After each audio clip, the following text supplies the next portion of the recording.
England's highest test run scorer, most cap player, England's leading century maker, England's most experienced captain and the world record holder for playing in consecutive tests, from facing India in Nagpur in 2006 to playing India today at the Oval in 2018. It's been a remarkable career.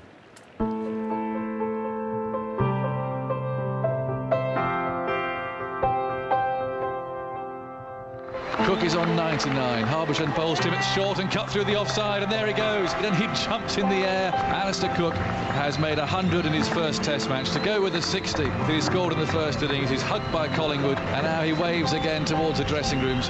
In comes Murray from the pavilion end again and bowls, and that's played square. Good stroke from Cook. He's off the mark in Test cricket in England. And Alistair Cook reaches his first 100 at Lord's. This fine young player, 21 years of age.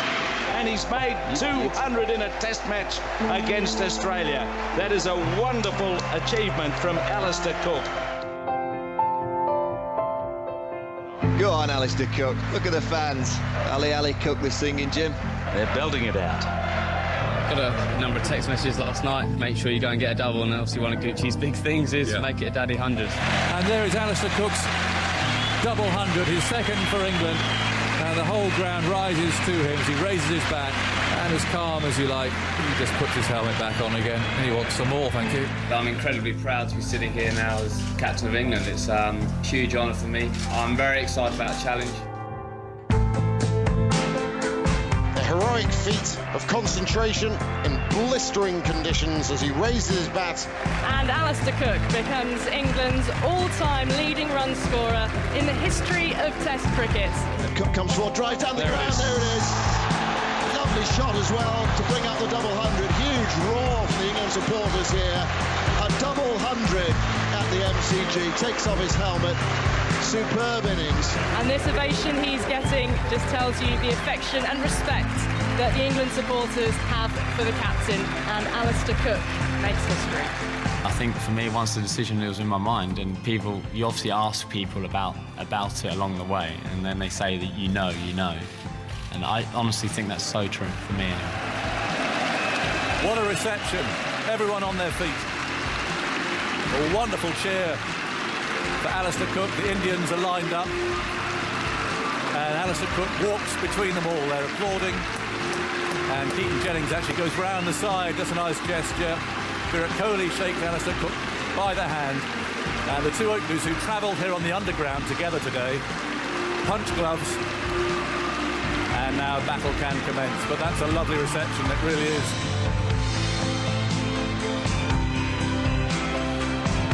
So let's hear from the man himself. I sat down with Cook here a couple of days ago to assess his mood ahead of his final test. I feel quite calm and as if a bit of a weight's been lifted off my shoulders, and just now going to look forward to playing this game and be as determined as I've ever am to try and score runs. Now it's out there. How long ago did you make your mind up? It's been nagging at me, I suppose, for the last 6 months or so, and then there's just a couple of moments where the kind of decision was just made for itself, really, and I don't know, you never know the answer to this question, but even if I've been scoring more runs in this series, I'm not sure I'd have carried on playing. There's something it's just something there which it felt right, and it still feels right, and I think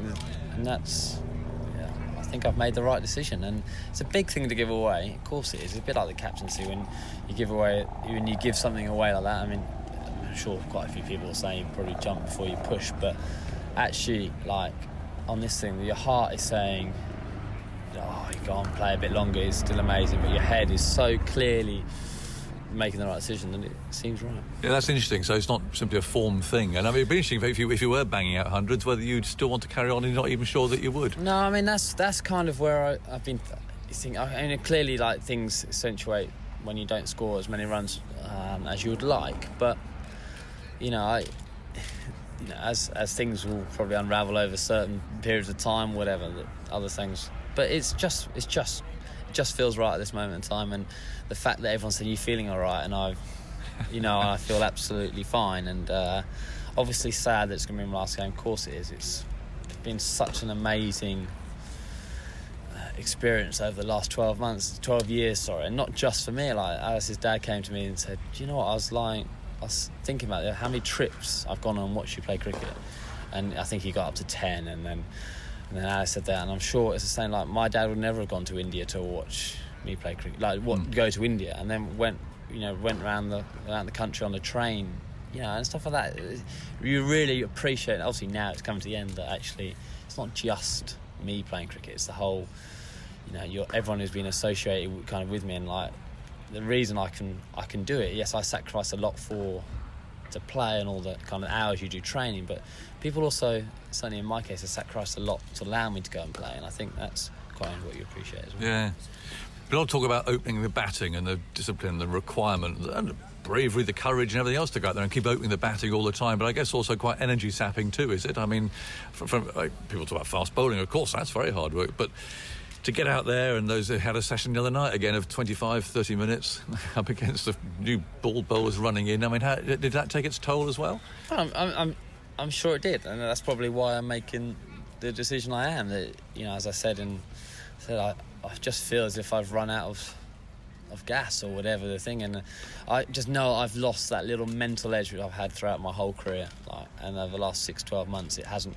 There's been a slight change in the way I've kind of see things, and I don't think that's probably the ideal way to play international. It's not the ideal way to play international sport. You need to be driving forward, you need to be pushing yourself all the time, and to stay near the top, and clearly that's kind of what's happening. Yeah, and to go so many matches without missing as well. I mean, is there a fair amount of luck in that as well? I mean, to be facing a new ball all the time, broken fingers, feeling at slip, but also fitness too, obviously. I think you need luck. Certainly fielding at slip. You need, how many times you see someone catch a slip a catch in practice, and suddenly they've got a broken finger, and I've never done that. So luck there. Maybe there's a bit of skill to your batting, that a bit more skill than I think, not to get hit on the hands very often. Obviously, in terms of the fitness side of staying in front, and clearly a little bit of luck that certain injuries I've had have tended to be away from the international thing, so there's a bit of luck in that. But actually, I am proud that 159 consecutive games is it's ridiculous. It's a fairly good effort, and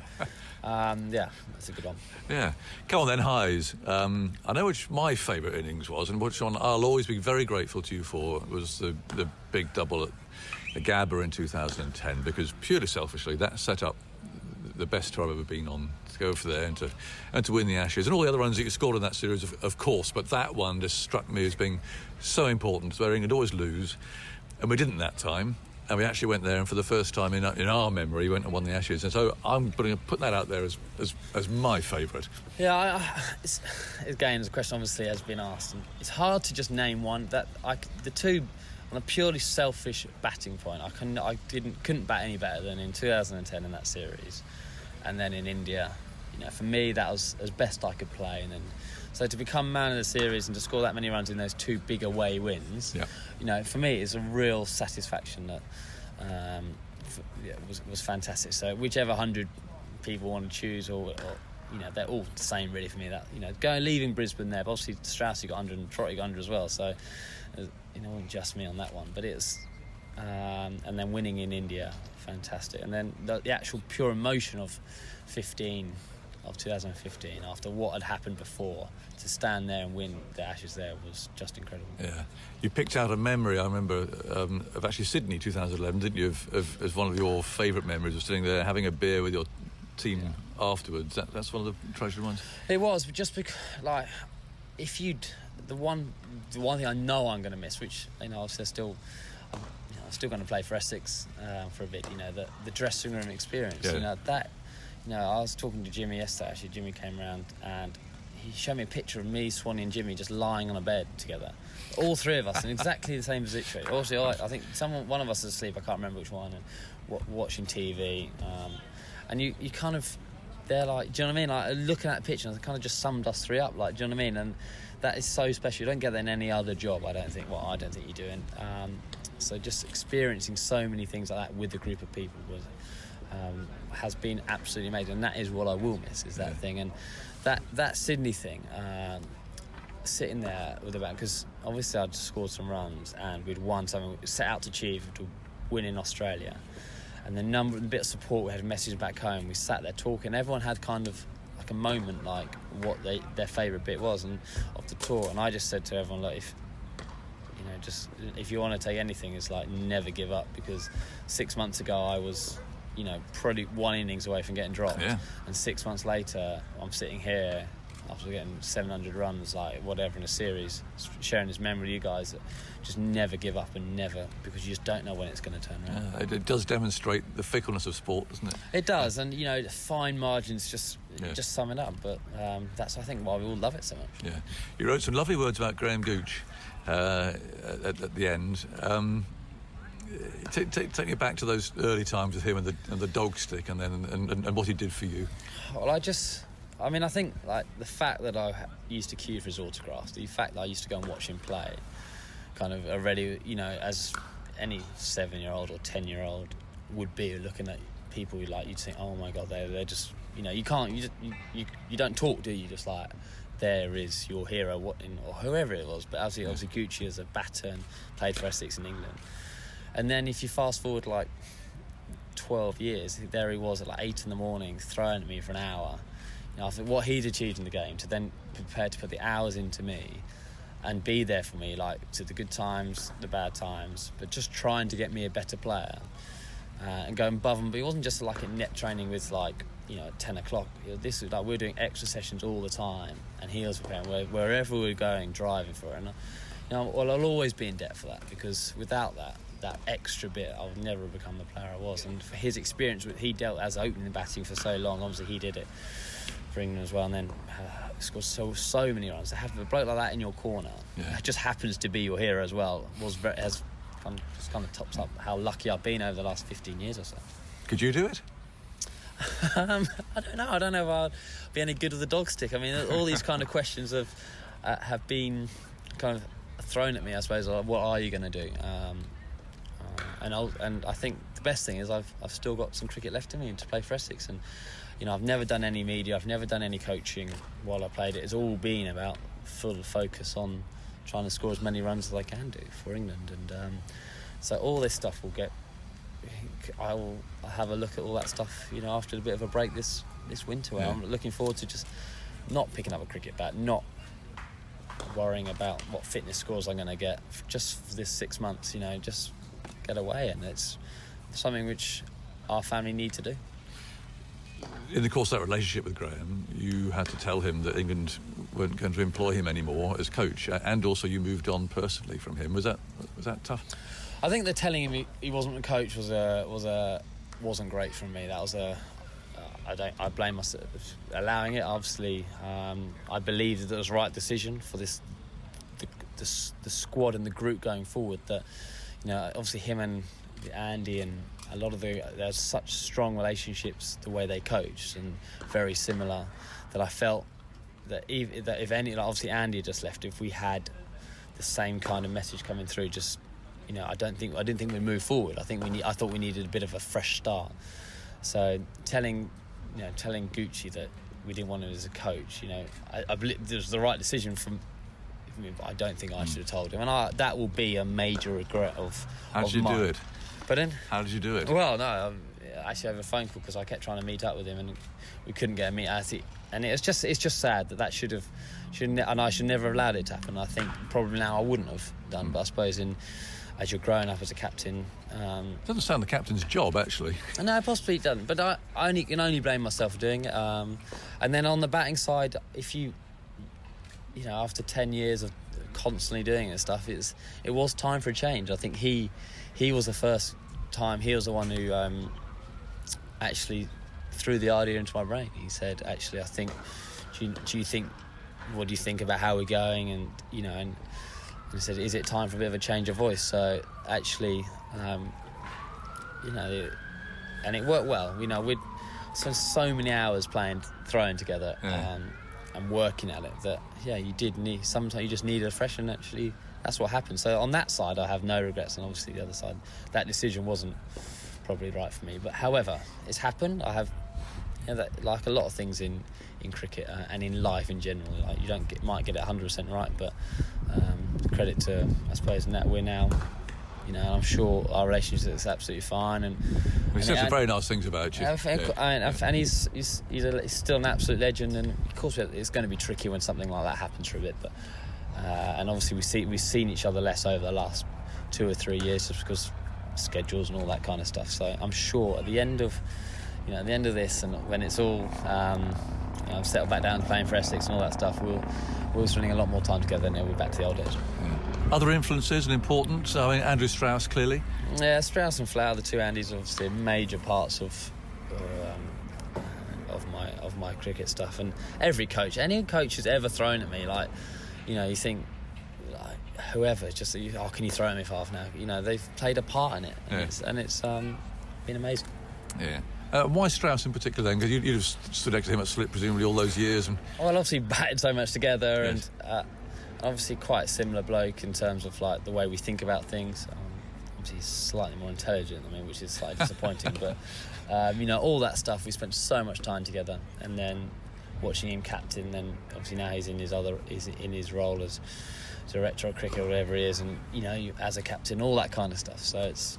I just have huge admiration for a bloke. I've never met a more rounded guy in cricket, a bloke who knows so much about a lot and makes good decisions. Yeah. When you look back at your captaincy, and clearly, I mean, you won the Ashes twice, you won in India, won in South Africa away, which is brilliant. Did you feel always slightly fighting against the tide, though? I mean, there seems a lot of criticism out there of captaincy, of tactics and so on. Did you always feel having to sort of defend your captaincy style a bit? Yeah, I suppose you could look at that. I probably did get a lot of criticism, sometimes justified, sometimes part of the tactical side, maybe. Obviously with like the Clark and Warne period when obviously Shane was very good mates with Michael Clark, and it was used as a bit of a tactic to try, and I have no doubt about that.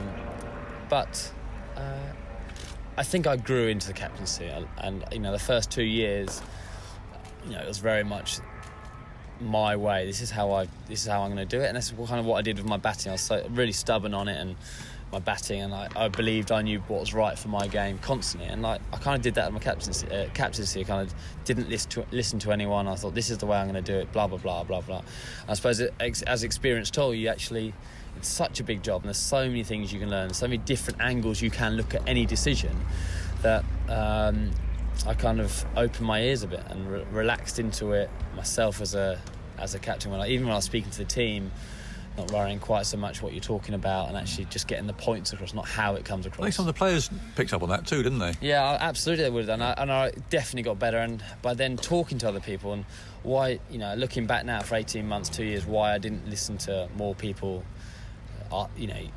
just ideas about stuff, because just because you suddenly given a title and captain doesn't mean you suddenly know everything about captaincy. So I don't regret it, because I was doing what I thought was best at the time. It's what I had relied on in my game, that single-mindedness, that determination in my game. So I thought I'll take that into my captaincy, and actually I became a better captain when I opened up, relaxed a little bit, and listened to it, and was definitely more inventive on the field because of it. Yeah.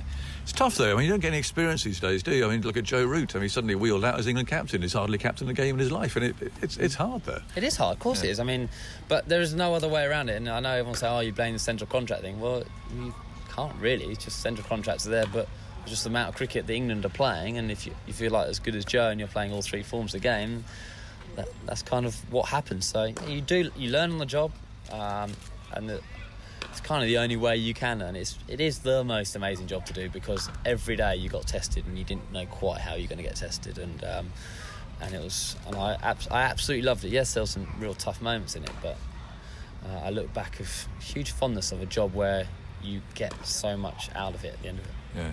Well, let's take a deep breath and talk about 2014 then. You said there were things you might have done differently. I mean, does that come into that or not? That whole business with Kevin Pietersen, all the stuff on and off the field, social media really has been rearing its head for the first time for an England captain. When you look back at that now, what do you think? It was definitely the toughest time of my career, obviously, and that obviously affected my batting. There's no doubt about that. I think the day when Strauss came out and said, okay, Kevin wasn't going to play for us anymore, and he wasn't the bloke who made the decision, that was a massive weight off my shoulders. I was clearly involved in the decision before, but England captain doesn't actually make the decision of hiring fight. It certainly doesn't. Is that the first time, the Downton one? Yeah, so the Paul one. And actually, I agreed with the decision, but actually, I said, well, why don't we just give a bit of time off? Let's go away, and whether KP can come back later on, we can see that. But Paul wanted absolute clarity, wanted a clean break, because otherwise that kind of the elephant in the room will always still be there. When will he come back if he wasn't? So you had to back the bloke's decision, because that's what his job was.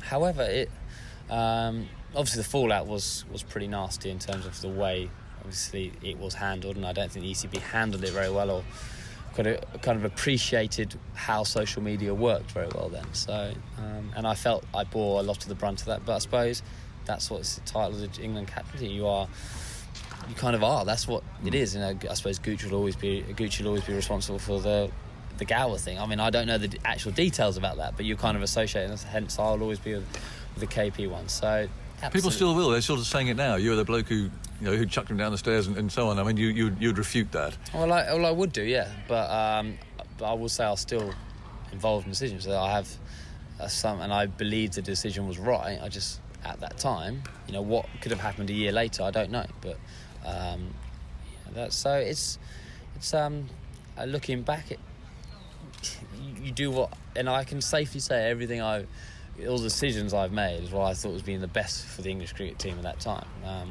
Just on that one, there's a lot of other people who were involved in that decision way above my head as well. So I just felt as if I was getting left alone a bit as a captain. Yeah. Do you have any relationship with Kevin now? I haven't spoken to him really since that day, no. Okay.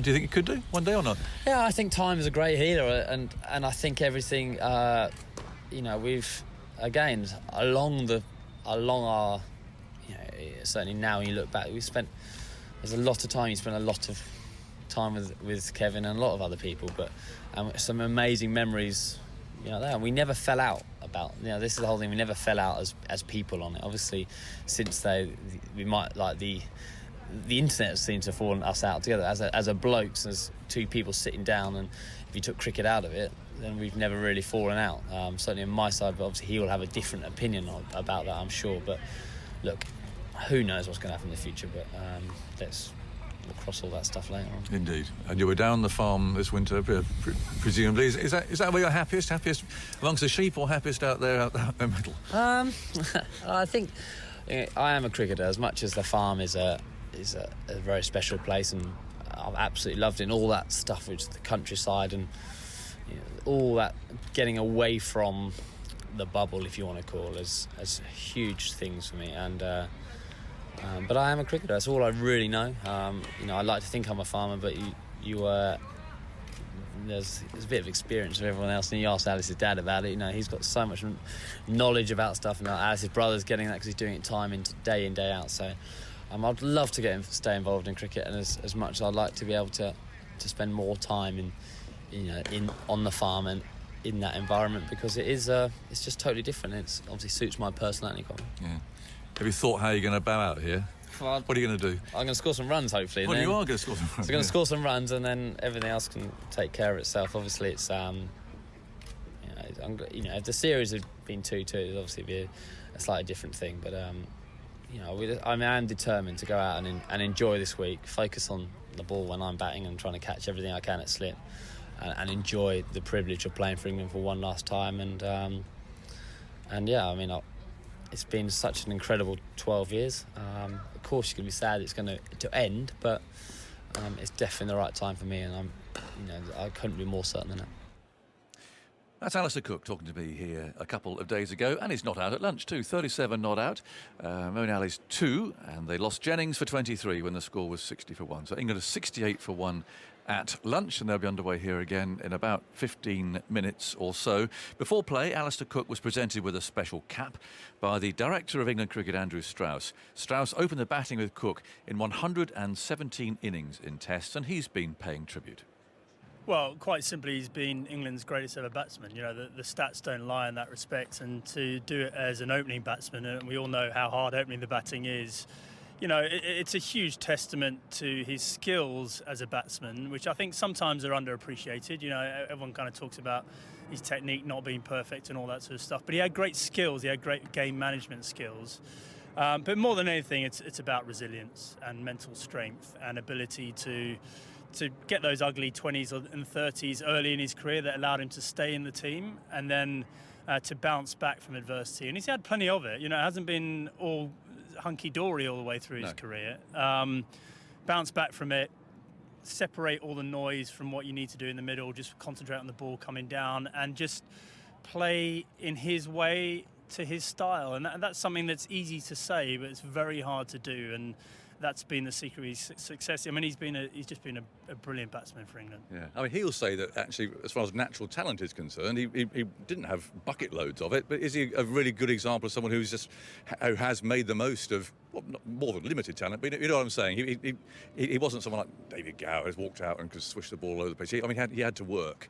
Yeah, I think that's right. I mean, talent's an interesting notion generally, isn't it? I mean, he had bucket loads of talent. You know, he was a proven run scorer at every level. He played England under 19s. He started very well in first-class cricket as well. And the reason we don't think he was particularly talented was he didn't have a nice cover drive, did he? I mean, he was always very strong off the back foot, which I think is so crucial as a opening batsman in Test cricket. But he did make the most of it, and he made the most of it just because I think concentration. You know, ability to put a bad shot behind him, ability just to focus on the ball in hand, not to get overawed by a bowler. You know, all those skills are massively important, and for him to do it over a 12-year, 160 Test period is just extraordinary. What's it like batting with him from the other end? Well, it's pretty boring, really, to be honest. I mean, we generally kept ourselves to ourselves. I think we definitely developed a bond that only opening batsmen can, and because we were quite similar in our style, I think we could give each other little bits of advice around just be careful about driving X, or you know, he's going to try and nip it back at you or whatever. So I think we could coach each other a bit. But you know, as I said, he was a great concentrator. He focused on what he had to do, and he wasn't sort of hugely chatting and engaging in the middle, but that was fun, nor was I. So, you know, actually now that he's obviously moving on to the next stage of his life, I just feel incredibly fortunate to have been at the other end of his for so long, and you know, to have witnessed a young guy from 21 develop and grow and turn into an established cricketer, and then obviously at the back end of his career, a guy that was just sort of breaking records on a monthly basis almost. Yeah. I'm being presumptuous, but I'll guess certainly one of the highlights of your career, if not the, was winning the Ashes in 2010-11, and the foundation that he gave to that to start with at Brisbane, and then the series that he went on to have. I guess you'd always be grateful to him for his contribution to that series. Yeah, massively, and it just shows and demonstrates how fickle the game of cricket was, because I remember being here at the Oval the end of the summer before, yes. And his place in the team was very much in jeopardy, and he came through that scoring a great 100 against Pakistan here, and then that set the tone for just an amazing Ashes series, and just a great template. Leave the ball well, wait for them to drop short, and just accumulate. And Australia had no answer to him, and for us, I mean, we've seen subsequently getting big scores in Australia is the key to winning, and he was very much the linchpin of that. Yeah. Will there be more like him, or are we sort of coming to the end of that particular line of type of cricketer, with so much one-day cricket now and the focus on shorter forms of the game and so on? Is there sort of place for an Alistair Cook? Well, definitely, because I think what you'll find is people that get scores consistently in first-class cricket will be people that can concentrate well, and certainly if you want to sort of put your name in headlights as far as England selection is concerned, you've got to get really big scores. So, you know, I mean, someone like Hasib Hamid plays in a sort of probably even a more kind of subdued manner than Alistair Cook. I think the players are out there. I definitely think we demand more of our players in terms of variety of skills. You know, if you want to be an all-format player, then you need to be able to up the gears, maybe more than Cookie did naturally. But you know, Test cricket hasn't changed much in the last 120 odd years. You know, to be able to get big scores, you need to earn the right to do that.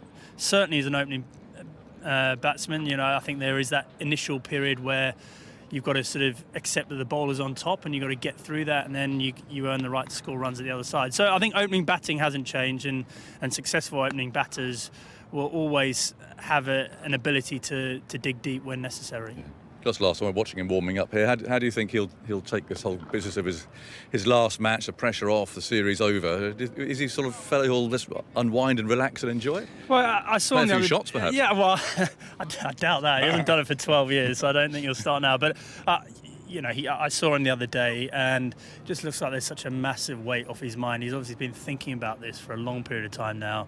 He can try and enjoy this. Obviously the series is done and dusted. I think he'll be a little bit uncomfortable with being the centre of attention, I don't think that's his default, but hopefully, we know he's going to get all the accolades he deserves over the next 5 days, and it'll be great if he can really go out with a bang.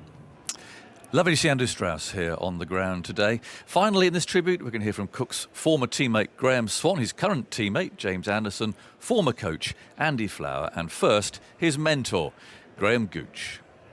People could never understand the amount of mental application that he has put into those 12 years. So it's just not, as you know, the time when you walk out. It's all the work you have to do to make it happen. All the work you have to do behind the scenes to get yourself in the right way, to go out there and perform, to be able to concentrate, to leave the ball for hours on hours and play the shots and make the right shot selection to get the big scores. And big scores win matches in Test cricket. Big scores win matches in any game, but big scores are particularly in Test cricket. He's been a solid force at one end while the other players can play around him. And why have we struggled recently is because he's not been in the form that we're used to him playing. And I think he will get a great send-off, because forget the player, forget all the achievements.